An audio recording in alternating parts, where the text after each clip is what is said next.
Back का workout is complete now going home. आज सुबह से ब्लॉग नहीं कर पाया मैं क्योंकि काम में बहुत ज़्यादा बिजी था। भाई मैं क्या ब्लॉग करूँगा यार उसका। अभी आया था मैं कुछ देर पहले, तो फटाफट मैं फिर जिम हिट करके आया। जिम के अंदर थोड़ा बहुत शूट कर लिया मैंने, ट्राइपॉड मैंने कैरी कर लिया था।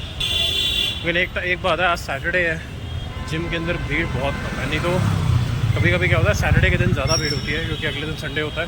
गड्ढे में घुस गई क्या, देखना कैसे रिम, पूरा टायर नीचे लग गया।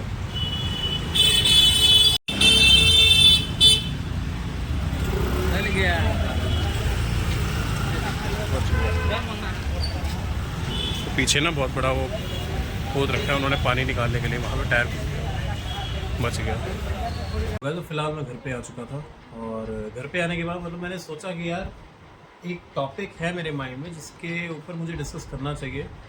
और ये टॉपिक मैं डेली लाइफ के अंदर ये चीज़ ऑब्जर्व करता हूँ और ये चीज़ पर्सनली मुझे बहुत ज़्यादा बुरी लगती है। मतलब people don't have trust on their, मतलब दे आर लाइक कि सप्लीमेंट्स है तो सब कुछ है जिम के अंदर। मतलब उन लोगों को अपनी डाइट के ऊपर या फिर नेचुरल फूड्स के ऊपर या फिर एक लेवल तक आने पर उस चीज़ तक भी कोई ट्रस्ट नहीं आता कि मतलब हम बिना सप्लीमेंट के भी कुछ कर पाएंगे। ये मेरे सामने रियल लाइफ एग्जाम्पल था। मैं जिम से बाहर आ रहा था और कोई शख्स वहाँ पे पूछ रहे थे कि भैया 2 हफ्ते हो चुके हैं हमें जिम आते हुए, अब कौन सा प्रोटीन या कौन सा क्रेटीन हमें लेना चाहिए। तो मैंने उन्हें एक ही बात बोली कि भैया आपको क्या लगता है मैं कितने टाइम से जिम आ रहा हूँ। वो कहते कि भैया आपको लगता है कि आप आ रहे हो 1-1.5 साल। मैं कहा भैया मुझे 1.5 साल हो चुका है। I have been since last year, मैंने अप्रैल में ज्वाइन किया था, अप्रैल में, और अभी इट्स अगस्त, ऑलमोस्ट मैंने 1.5 साल हो चुका है। और 1.5 साल के अंदर मैंने आज तक एक स्कूप ऑफ प्रोटीन भी कंज्यूम नहीं करा है। लेकिन फिर भी I have maintain my body, I have maintain my fitness, और वो जो स्ट्रेंथ थी उसको मैंने गेन करा।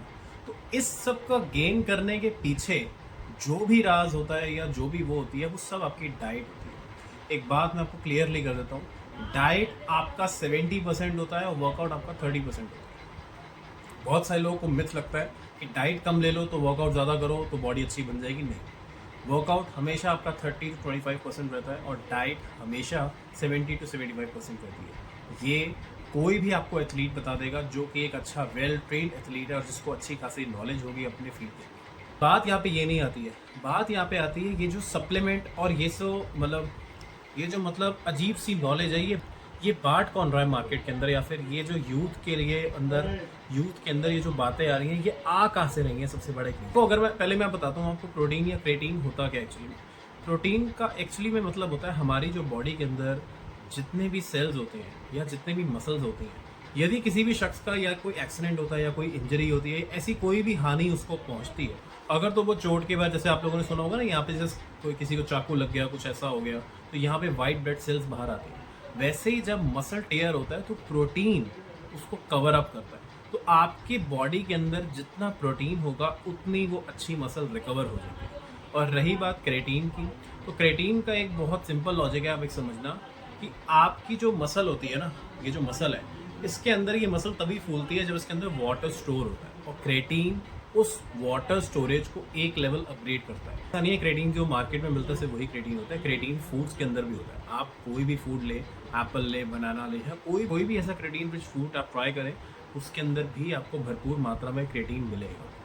बात फिर से ये भी आती है कि ये जो मिथ है सबसे बड़ा, और ये जो चीज़ें हैं कि सप्लीमेंट के बाद ही बॉडी बनेगी, स्ट्रेंथ आएगी, ये सबसे बड़ा मिथ फैलाता कौन है मार्केट के अंदर? ये फैलाते हैं हमारे इन्फ्लुएंसर्स। ये बात कठोर सच है कि आज के समय में आप बहुत सारे इन्फ्लुएंसर्स देख लेंगे, एग्जाम्पल मैं नहीं दूंगा क्योंकि मुझे देने भी नहीं है।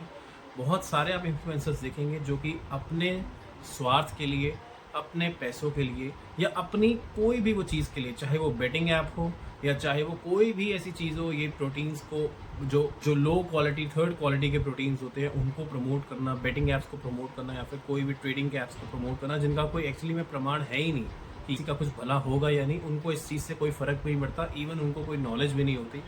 दे नो वन थिंग कि उनकी जो ऑडियंस है, कहीं ना कहीं अगर किसी आदमी को 10 लाख लोग देख रहे हैं तो कम से कम नहीं तो 50,000 तो एक बार के लिए टर्न करेंगे ना उस चीज़ पे। बस अभी रेशो लगा के चल रहे हैं 10-12% का, से 8,000, तो 7 से 8,000 लोगों का नंबर बहुत बड़ा होता है। ये सिर्फ एक इन्फ्लुएंसर की बात कर रहा हूँ, और ऐसे हज़ारों इन्फ्लुएंसर्स हैं जो ये चीज़ कर रहे हैं। चीज़ें अपने थ्रू वो लोगों तक पहुंचाते हैं। आज के यूथ तक ये बात पहुंच रही है कि बिना प्रोटीन या बिना सप्लीमेंट या बिना ऐसी चीज़ों के आपकी बॉडी नहीं बनेगी। जो भी शख्स मेरी वीडियो देख रहा है, आप लोग प्लीज़ ये वीडियो उन लोगों को शेयर कीजिए, अपने दोस्त या अपने फ्रेंड या कोई भी रिलेटिव हो उसको शेयर कीजिए, अभी जिनको 1 साल भी नहीं हुआ शायद जिम गए हुए, और दे आर लाइक कि एक तो सबसे बड़ी बात क्या होती है, आप जिम के अंदर ना प्रेशर बहुत हो जाता है।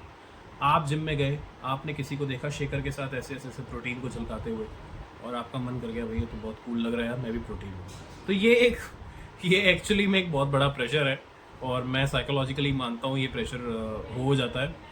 मेरे सामने भी हो रखा है, मुझे भी हो रखा है। लेकिन अपने आप की विल पावर जानना, अपने आप को पहचानना और अपने वर्कआउट को उसके अकॉर्डिंगली डिज़ाइन करना, डाइट को बनाना, ये एक असली और स्ट्रॉन्ग माइंडसेट वाले इंसान की निशानी है, ना कि प्रोटीन। देखो, प्रोटीन गलत नहीं है, मैं एक बात बोलूँगा, प्रोटीन कभी गलत नहीं है। यदि आपको जिम के अंदर समा हो चुका है और आप एक लेवल अप जाना चाहते हैं अपनी बॉडी के ऊपर, तो प्रोटीन नामक शब्द, प्रोटीन नामक सप्लीमेंट्स, क्रेटीन नामक सप्लीमेंट्स, BCAA, ये सब आपकी बॉडी के ऊपर वर्क कर सकते हैं। लेकिन अगर आपको अभी 1 साल भी नहीं हुआ है, you just want to become a cool dude, और तब आप ये जो प्रोडक्ट्स हैं कंज्यूम करते हो किसी में प्रेशर में आके, किसी को दिखाने के लिए, किसी को इम्प्रेस करने के लिए, सो आपसे हाथ जोड़ के बेनती है, प्लीज़ रुक जाइए और इसको बंद कीजिए।